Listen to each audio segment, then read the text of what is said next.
so tane pesimlu kesaya ablu phodu no ma lo kesaya square ko do ba be tu ko tanu nya I no ni ba kololi pundi mu ha pundi mu awe ta kwe mu na ye kwa gi le ni pese ki li ga ta ke san ni ya ula di le ni tani nya I pesimlu ke na bo pha cho ko tu no da ma ta bo ba du ta bo shi ko pho odo ta kwe mu we di ba lo ba ga ba ko ta no he ba ko re lo mu lo ko ya no awe pesimlu ke sa yo da pesimlu ba se ko du ta bo shi ko kho pho lo tanu nya I ne pe do o ko lo ta lo ke sa yo a gi ta no yo su mo me yo wa mu ro na wa ne yo wa pha du ba ga nyo yo wa mu ne ya we ne na no pa ga nyo ko ba test si na ke chen no no ke chen ba ni mi mi te le pa ga nyo ko you meet to the Panganya no about the Amia and Apo Keller. I could only you one you got true on your set who you say Mokna. I could not delay in the book or the call of the Lakasaya Glu, Tagudan the Poly Papamanima, Tagita Bavani, the Poga Deco, the Pio Clock the same way, no Lapang Yokla location is at Bavalono.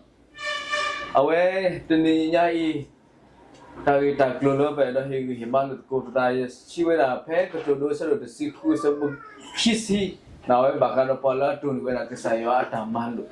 awen ni mipali pala masuri ya awen ni ora main resource pillar kesko pala petar keso dor khanya ko letak punya puli nak saya ambil thal resource asal kemajuan bagi sini tadi kita bat bodoh uno no tagi tak lolo pada suku ko tininya ini no mewe la tamlen na awe ne pyo ko ni yakwe kha we la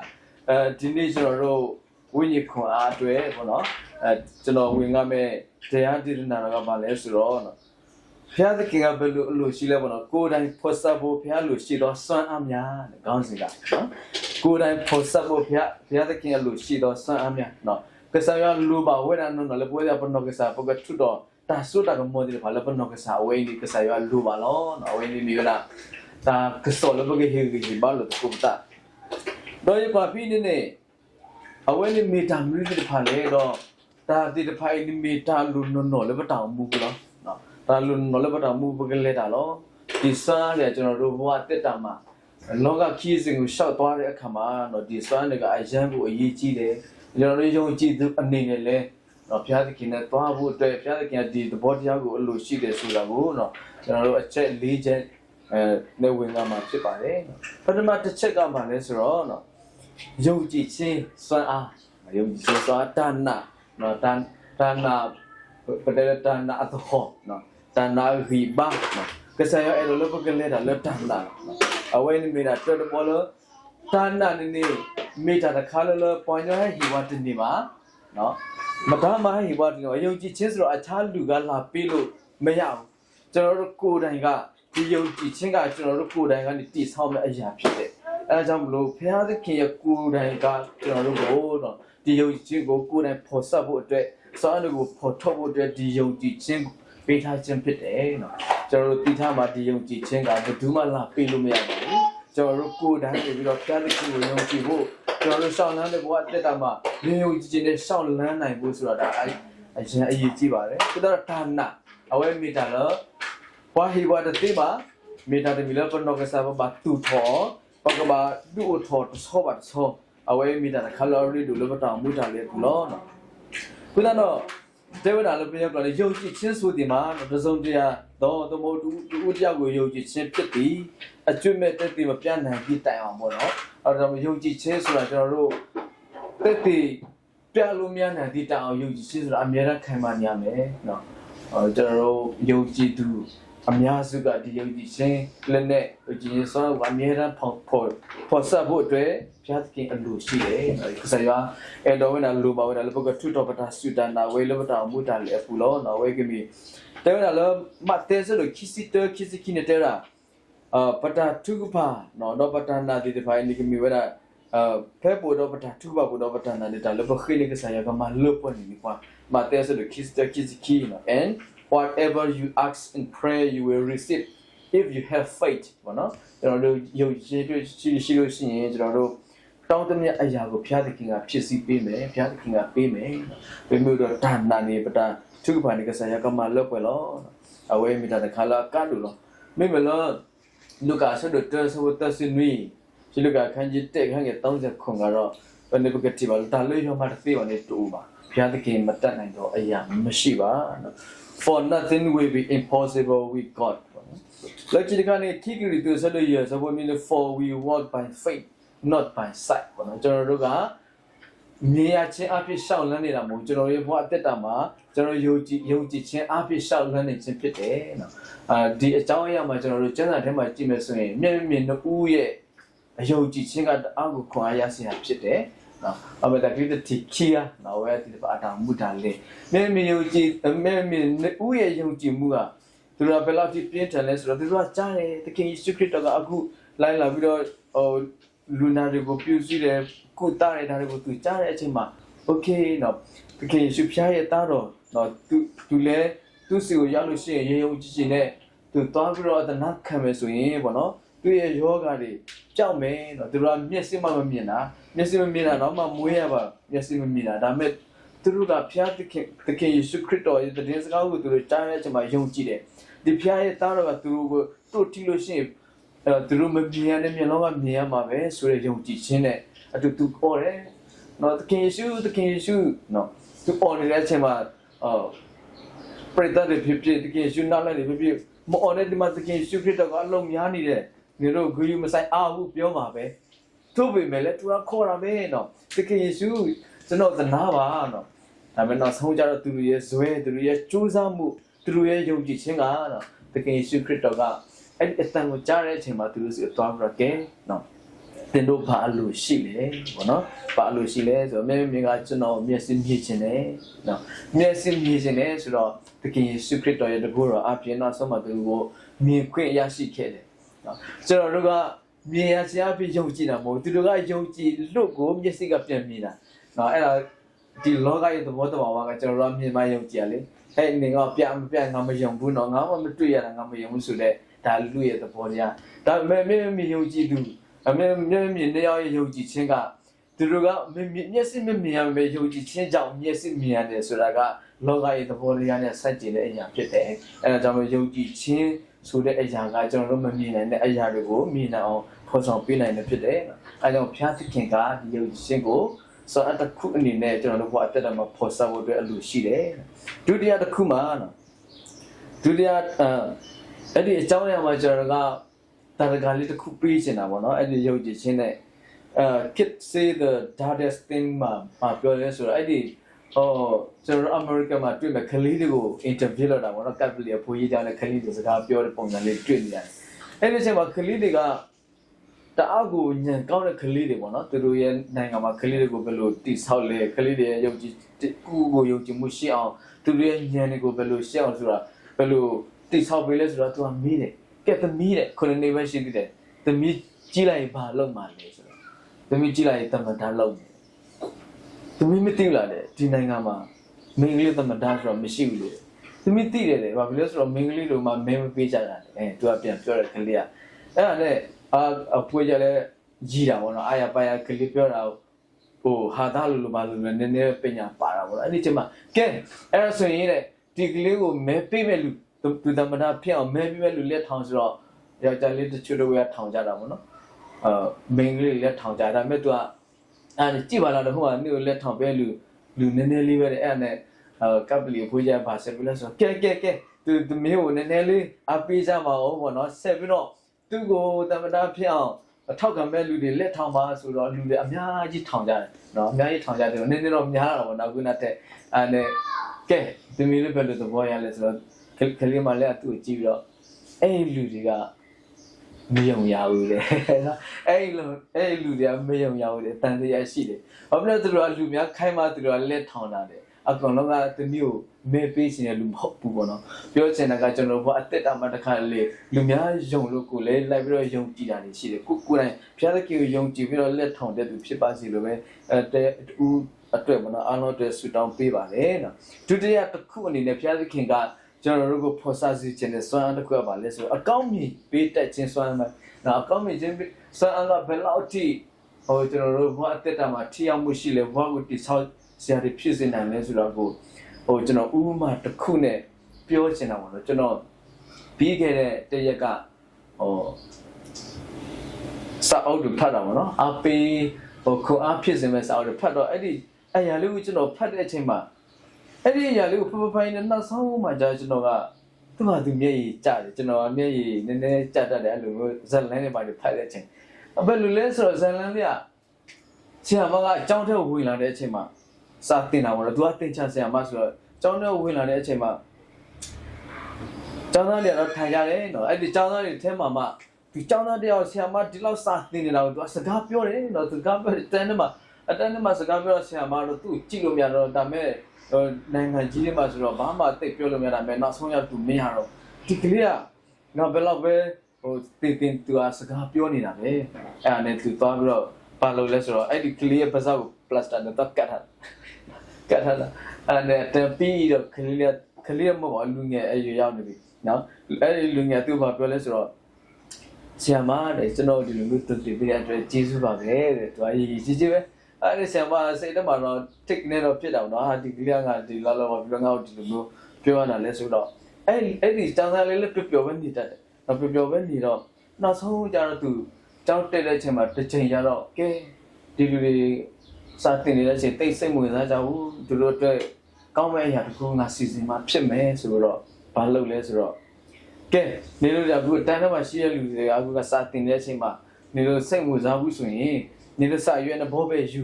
ပြီးတော့နေလို့အတန်းထဲမှာရှိတဲ့လူတယောက်ရဲ့အကောင့်တွေကိုနေလို့ရှာပြီးတော့ရေးကြည့်စမ်းပါအောင်အဲ့ဒါသူကရေးတယ်တယောက်သူကပါပြီးတော့သူကညာဖြစ်တယ်ပေါ့နော်အဲ့လိုနဲ့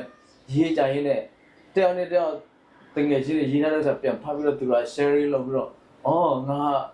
ဒီလိုပါလားငါကောင်းကင်ဒီလိုရှိပါလားဆိုတော့သူတို့ပျော်ကြတာပေါ့နော်အတန်းထဲမှာပျော်ကြရင်းနဲ့သူရဲ့ဇန်လန်းကနေ့လေးအတော်ကြာတဲ့အချိန်မှာတဲ့အဲ့ဒီဆရာမတဲ့ကျောင်းသားတွေကမတွေ့ကြတော့ဘူးပေါ့နော်ဟိုနေ့လေးတော်ကြာတော့မတွေ့ကြတော့ဘူးတော့တစ်ချိန်မှာသူကတော့အဲ့ဒီကောင်လေးကတော့အဲ့ဒီကောင်းမြင်စာရွက်လေးတွေကိုသူကဆရာမတွေအကုန်လုံးပြလာတဲ့အချိန်မှာပေါ့နော်နောက်ဆုံးရတော့ဆရာမကအဲ့လိုအဝေးကွာတဲ့အချိန်မှာနောက်ပိုင်း3 4 5နှစ်လောက်အချိန်မှာပေါ့နော်သူဆရာမကအိမ်ကိုပြန်လာတဲ့အချိန်မှာသူ့အိမ်ကသူ့ဖေကသူ့စောင်းနေပြီးတော့တမီးအခုနဖုန်းတစ်လုံးလာတာပေါ့နော်အဲ့ဒီတမီးရဲ့အတန်းထဲကဟိုကျောင်းသားလေးတယောက်ကနော်အခုကစစ်မှုထမ်းရင်းနဲ့တည်ဆုံးသွားတယ်နော်တည်ဆုံးသွားတယ်ဆိုတော့ဟုတ်ပြီဘသူများလဲပေါ့နော်သူကလည်းသူ message လေးပြန်ကြည့်တဲ့အချိန်မှာအခုနသူ့ရဲ့ကျောင်းသားလေးတယောက်ဖြစ်နေတယ်အဲ့ဒီကျောင်းသားလေးကတန်းထဲမှာစကားတွေများဆူတဲ့ပုံစံပေါ်ပေမဲ့လဲပေါ့နော်စစ်မှုထမ်းတဲ့အချိန်မှာနောက်ဆုံးတည်တော့ဆရာမကမဟုတ်ဘူးတဲ့နော်သူ့အဖေကတွေ့ကြတော့ဆရာမရဲ့အဖေကဆရာမပြောတယ်အဲ့ဒီစင်မထန်နော်နေကြောင်သားလေးရဲ့အဖေမေကနေကိုတွေ့ရှင်တယ်လာခဲ့ပါအောင်မနော်သူ့အိမ်ကိုအဲ့နဲ့သူကလည်းတွားရင်းနဲ့အဲ့ဒီကြောင်သားလေးရဲ့အမေဖေစီကိုရောက်တဲ့အချိန်မှာပါကြောင်သားရဲ့အမေဖေကပါပြောလဲဆိုတော့ဆရာမကိုမျောနေတာကြာပြီပေါ့နော်ဆရာမရဲ့ကြောင်သားဆရာမရဲ့အကြောင်းကိုအမြဲတမ်းပြောတယ်ဆရာမကသူကအမြဲတမ်းသူဆုံးမတယ်ပေါ့နော်ပြီးလို့ရှိရင်လည်းသူစာရွက်လေးတစ်ခုပေးထားခဲ့တာပေါ့နော်အဲ့ဒီစာရွက်လေးကဆရာမကိုထုတ်ပြလိုက်တဲ့အချိန်မှာဆရာမကကြည့်အောင်မကြည့်အဝေးကနေတွေ့ရတဲ့လဲထဲမှာတွေ့နေဒါငါသူတို့ဟိုတော့အကောင့်မြင်တဲ့အရာလေးတွေကိုရေးစီခြင်းတဲ့အရာလေးတွေကသူအခုတည်းကတင်ထားတဲ့အကြောင်းပေါ့နော်တင်ထားပြီးတော့သူ့ရဲ့ဒီကျဆရာမရေးထားတဲ့ဥစ္စာတွေသူလည်းပြန်ထားပြီးတော့အမှတ်တရနေတယ်ပေါ့နော်သူစမှုထမ်းတဲ့အချိန်မှာဖေကောက်တဲ့အချိန်မှာဖြစ်ကြည့်သူ့ရဲ့ကောင်းမှုလေးတွေကိုသူအမြဲတမ်းပြန်ဖတ်တဲ့အချိန်မှာသူ့ရဲ့ဘဝခီးလမ်းမှာပေါ့တော့အမြဲတမ်းကိုအောက်ကိုရရှိစေတဲ့အကြောင်းကိုသူ့ရဲ့ဆရာမအကြောင်းကိုလည်းသူ့အမေအဖေမိအမြဲတမ်းပြောပြတော့အဲ့နဲ့သူ့အဖေမိနဲ့ဆရာမခေါ်ဆရာမကလည်းအဲ့ဒီအချိန်မှာပေါ့နော်သူလည်းယူကျုံမရဖြစ်တာပေါ့နော်အမေဘာမှတော့ဒီမဟုတ်ဘူးမဲ့အဲ့ဒီစာရွက်ကသူ့ကိုအကောင့်မြင်တဲ့စာရွက်လေးတွေကသူ့အတွက်တဘဝစာတဲ့ပြောင်းလဲမှုကိုဖြစ်စေခဲ့တယ်ပေါ့နော်အဲ့ဒီချိန်မှာသူ့ရဲ့တောင်းနေတုန်းကတကယ်ရှင်းတာကလည်းလာပြီးတော့ဟုတ်တယ်ကျွန်တော်တို့လည်းဒီစာရွက်လေးတွေတင်ထားပါတယ်ဆရာမလို့ကျွန်တော်ရဲ့ပတ်တာကြီးထဲမှာဆိုအခုတည်းခေါက်ရလေးအတိုင်းပဲရှိနေတုံးပဲပေါ့နော်အဲ့ဒီချိန်မှာသူတို့ကဆရာမကလည်းမထင်မှတ်တဲ့သူ့ရဲ့လို့ဆောင်ချက်တစ်ခုကဒီအထစ်ဖြစ်သွားတာပေါ့နော်ဒီအကောင့်မြင်ဝါဒတစ်ခုကလူတယောက်ရဲ့ဘဝတစ်ခုလုံးကို တင်ဆောင်သွားတဲ့အကြောင်းကိုသူဝင်လာခဲ့တာပေါ့နော်အကြောင်းအကောင်းမြင်ဝါဒဆိုတာအရန်ကိုအရေးကြီးတယ်နောက်ကဘတ်တော်ထဲမှာဖိလိပ္ပိအခန်းကြီးနဲ့အခန်းငယ်3မှာဘယ်လိုဖော်ပြထားလဲဆိုတော့မိသည့်အမှုကိုများပြုပြန်လို့သောစိတ်နှင့်၎င်းအခြေအနေကြော်စောလေသောစိတ်နှင့်၎င်းမပြုဘဲနေကြသောစိတ်ရှိလျက်သူတစ်ပါးတို့သည်မိမိတို့ထက်ထူးမြတ်တည်ဟုမှယူကြလောလောပါကညောကလာတိုင်လို့ဆိုကြတော့တာဟုထောတာလောကလောနေမတာနောဒီမီကြီးမိမိလတာဆောလတူတတာတော့မောပွားပပွားကခင်းနေအခဆန္ဒဝရကြီးဒါတရားနေတဲ့အကောင်းမြင်ဝါဒါတရားနေတရားတန်ဖို့ထားမှုကအရန်ကိုအရေးကြီးတယ်လူတိုင်းအရေးကြီးတဲ့ဒီအရာကမေတ္တာစုပဲဖြစ်ဖြစ်လင်မယားကြားထဲမှာပဲဖြစ်ဖြစ်တငယ်ချင်းကြားထဲမှာပဲဖြစ်လူမှုအတိုင်းမှာပဲဖြစ်ဖြစ်တူဦးတူကောင်းမြင်ဝါဒါဆိုတာအရန်ကိုကောင်းတဲ့အရာကိုဖြစ်တယ်ဒီအရာကိုလည်းဘုရားသခင်ကကျွန်တော်တို့ဖော်ဆောင်ပြီးတော့ဆွမ်းအတစ်ခုအနေနဲ့ယူဆောင်သွားဖို့လည်းဘုရားသခင်လိုရှိပါတယ်လက်ခိတဘောနော်တော့ချက်အနေနဲ့ကျွန်တော်ကစာအုပ်တော့ကိုဖတ်ပြီးတော့ခွန်အားရရှိတော့ဘာပြောထားလဲဆိုတော့တောင်းချက်တစ်ချက်ကကျွန်တော်တို့ကိုယူဆောင်သွားမယ်ဆွမ်းအနောက်တစ်ခုကပါလဲဆိုတော့စိတ်ခံစားချက်ကိုခောက်သိမ်းတတ်ခြင်းဆွမ်းအားနော်စိတ်ခံစားချက်ကိုခောက်သိမ်းတတ်ခြင်းဆွမ်းအားဟုတ်နော်တတိပါပတာတူပါခေါ်ပါအလောကလေးတိပါနော်ဝယ်တယ်တယ်လည်းမကညကလို့ဘာမလဲနဲ့လူတိုင်းကလေခံစားချက်ရှိတယ်တာသမီပဲဖြစ်ဖြစ်အပြစ်မှာပေါင်းတင်ပဲဖြစ်ဖြစ်လင်မယားကြားထဲမှာပဲဖြစ်ဖြစ်ဒါမဲ့ခံစားချက်ကိုတေချာမသိမ်းထတတ်တဲ့လူကြောက်ကဒီလိုပဲပစ္စလက်ခလွတ်ပစ်ထားမယ်ဆိုရင်သူ့အတွက်လည်းမကောင်းဘူးအများအတွက်မကောင်းဥပမာအင်ဂျီတစ်ထည်ဝုတ်ပြီးတာနဲ့နန်တော့နန်နေပြီဒါပေမဲ့ဒီလိုပဲလွတ်ပစ်မလားတေချာသိမ်းထားပြီးတော့သူ့ဉာဏ်လေးနဲ့သူပဲထားမလားလွတ်ပစ်မယ်ဆိုတော့ကိုယ်အတွက်လည်းမကောင်းလူများအတွက်လည်းမကောင်းကိုတေချာသိမ်းထားပြီးတော့လဲသူ့ဟာနဲ့သူပေါ့နော်ပြောချင်တာကလူရဲ့ခံစားချက်ဆိုတာတေချာတရရလေးအင်ဂျီလို့ခောက်တတ်ထမယ်ဆိုရင်တော့လူဘဝတက်တာမှာကိုကအောင်မြင်မှုရရှိနိုင်တဲ့သူဖြစ်တယ်။ဟောနော်ဘာဖြစ်လဲဆိုတော့ကိုယ့်ရဲ့ခံစားချက်ကအဲ့ဒီအရာလေးတေချာလေးခောက်ထားပြီးတော့အချိန်တန်လို့ရှိရင်နော်အဲ့ဒီအရာတွေကကျွန်တော်တို့အစာတွေဖတ်ရတယ်နော်ကျွန်တော်တို့ကအခုအချိန်ဘယ်လောက်ထိပဲပေးဆက်နောက်10နှစ်လောက်မှကျွန်တော်တို့ရဲ့ထင်ထားတဲ့ကြီးမားတဲ့အရာကဟာသားတစ်ခုလို့ဖြစ်တယ်ကျွန်တော်တို့ကြိုးစားမှုတစ်ချိန်ကြာလို့ရှိရင်ဟာသားတစ်ခုပဲဆိုတာကိုလည်းစာရေးစအများကြီးကဖော်ပြထားတယ်ပေါ့နော်အဲ့ဒီအရာတွေလည်းကျွန်တော်တို့တွေ့ရအဲ့ဒါကြောင့်မို့ကျွန်တော်တို့ရဲ့ခံစားချက်ကိုတေချာခောက်သိမ်းထတာဖို့ကဘုရားသခင်ကအလိုရှိပါတယ်ပေါ့နော်အဲ့ဒီအရာကိုကျွန်တော်တို့ကျမ်းစာထဲမှာကိုယ့်ရဲ့ခံစားချက်ကိုတေချာခောက်သိမ်းထားတဲ့လူကျွန်တော်တွေ့တာပေါ့နော်ကျမ်းစာထဲမှာဘာဖြစ်လဲဆိုတော့ယောဘအခန်းကြီး1အခန်းငယ်20ကနေအခန်းငယ်20နှစ်မှာယောဘရဲ့အသက်တာပေါ့နော်သူကစွမ်းစားချက်ခံစားရတဲ့အချိန်မှာသူ့ရဲ့မိသားစုတွေရောကြုံတွေရောသူ့စမှာရှိတဲ့အရာတွေကပျက်စီးသွားတယ်တို့ပေမဲ့လည်းသူ့ရဲ့ခံစားချက်ကအဲ့ဒီအချိန်မှာကစိတ်တူရမယ်ဒေါကန်ရမယ်ရှိအထက်မှာတော့ရှိမှာပေါ့နော်ဒါပေမဲ့သူကခောက်သိမ်းထားတယ်ဘာဖြစ်လဲဆိုဘယ်လိုခောက်လဲဆိုတော့သူကလပပါရီပေါ့နော်မိဘူးတော့တိုက်ထားလားမသိပါဘူးဒါမြေတအောင်ပြောတာသူကဘာပြောလဲဆိုတော့ဘုရားသခင်ကကျွန်တော်တို့ကိုဘုရားသခင်ပေးတဲ့အရာတွေပေါ့နော်ဘုရားသခင်ပေးတာပဲဘုရားသခင်ပြန်ကြည့်လဲဆိုတော့ဘုရားသခင်ရဲ့နာမတော်ဘုံကြည်ပါစေပေါ့ဒါကတိတတ်ကိုနော်ဒုက္ခတွေ့နေရပေမဲ့လည်းခံစားချက်ရှိနေပေမဲ့လည်းတိကျကျကိုခေါင်းသိမ်းထားတတ်တဲ့ယောဘရဲ့အသက်တာကိုကျွန်တော်တို့ခွန်အားရရှိရဖြစ်ခဲ့တာပေါ့နော်နောက်တစ်ခုအနေနဲ့ယောဘအခန်းကြီး2အခန်းငယ်10မှာကျတော့ကဲနေကိုနေဖြောင်းမတဲ့သူအဖြစ်နဲ့ပဲရတည်အောင်မလားသူမျိုးသမီးတော့ပြောတာပေါ့နေရာတော့ဒီမှာဒီမှာလက်သားသမီးကုံရှိတဲ့ဥစ္စာတွေကကုံဒီမှာလေယောဂတွေဖြစ်အဲ့တော့ဒီလိုပဲဘုရားသခင်ယုံကြည်အောင်မလားဆိုတော့သူကနောက်တစ်ခုသူတိကျလေးခောက်သိမ်းထားတဲ့အရာကပါလဲဆိုတော့မိကမပြတ်တယောက်လိုပဲစကားပြောနေတာပဲနော်ဘုရားသခင်ကတို့ကောင်းကြီးအများကြီးပေးထားတယ်နော်ဒီလိုပဲကောင်းကြီးမဟုတ်တဲ့အရာတွေလည်းစုံစမ်းကြည့်လက်ခံစားရမှာပဲဆိုတာတိကျလေးခောက်သိမ်းထားတဲ့ယောဘရဲ့အသက်တာနောက်ဆုံးကျတော့ယောဘရဲ့အသက်တာကအစပေါင်းများစွာကိုပြင်ရတဲ့အခွင့်ကိုဘုရားသခင်ကပေးတာပေါ့နော်အဲဒါကြောင့်မလို့နော်ကျွန်တော်တို့စိတ်ခံစားချက်ကိုသိချခေါင်းသိတတ်ဖို့တဲ့ဘုရားသခင်ကအလိုရှိပါတယ်နောက်ဆုံးတစ်ချက်အနေနဲ့ဘာလဲဆိုတော့နောက်ဆုံးတစ်ချက်အနေနဲ့နာခံခြင်းပဲဖြစ်တဲ့ obedience ပေါ့နော်အရင်ရည်ကျနာခံခြင်းကလူတူတယောက်အတွက်ကို လူဖြစ်မရှုံးစေဘူးပေါ့နော်နန်ခံခြင်းကအရန်ကိုအရေးကြီးတာပေါ့နော်အများကြီးကျွန်တော်တွေ့လိုက်တဲ့အချိန်မှာမူရမိုးကကျွန်တော်လည်းတော့တိတ်မရင်သေးပါလားကျွန်တော်တွေ့လိုက်ရှင်မူကငငယ်တော့တော်တော်လိမ်မာရဲ့လူဖြစ်မယ်ကျွန်တော်စိတ်ထဲမှာခံစားမိတာပေါ့မမိတယ်မ